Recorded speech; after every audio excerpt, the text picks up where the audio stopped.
2 video ചെയ്തിട്ട് അത് മറന്നുപോയി. Day 3 of starting A business. Vlog ചെയ്യാൻ തുടങ്ങി 2 ദിവസമായെങ്കിലും പരിചയപ്പെടുത്താൻ മറന്നുപോയി.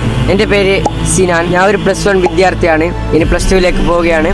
എനിക്ക് വയസ്സ് 17 പല ആഗ്രഹങ്ങളുടെ പുറത്താണ് ഞാൻ ബിസിനസ് തുടങ്ങാൻ കാരണം.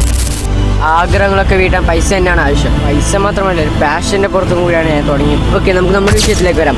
കഴിഞ്ഞ വീഡിയോ ഞാൻ പറഞ്ഞത് അടുത്ത വീഡിയോ നമുക്ക് ലോഗോ കൂടി റിവീൽ ചെയ്യാം, എഡിറ്റ് ചെയ്യാനൊക്കെ. അപ്പോൾ ഇന്നെന്തായാലും നമുക്ക് ലോഗോ ഒന്ന് ചെയ്ത് നോക്കാം. ഞാൻ ആദ്യം കുറച്ച് നേരം ചിന്തിച്ചു. ലോഗോ ആൾക്കാർ ശ്രദ്ധിക്കപ്പെടുന്നതും പിന്നെ പർച്ചേസിങ്ങിൻ്റെയും ഓൺലൈൻ ബിസിനസ്സിൻ്റെയും ഭാഗമായിട്ടുള്ള ഒരു ലോഗോ തന്നെ വേണമെന്ന് വിചാരിച്ചു. അങ്ങനെ ഞാൻ ഡ്രോയിങ് എടുത്ത് വര തുടങ്ങി. അവസാനം മനസ്സിൽ വന്ന ഒരു ലോഗോ ഞാൻ വരച്ചു. അതെനിക്ക് ചെറുതായി ഇഷ്ടപ്പെട്ടു. അങ്ങനെ ഞാൻ നേരെ മൊബൈൽ പിക്സൽ ആപ്പ് ഓപ്പൺ ചെയ്ത് എഡിറ്റിംഗ് ആരംഭിച്ചു. അവസാനം ഒരു ലോഗോ എഡിറ്റ് ചെയ്തെടുത്തു.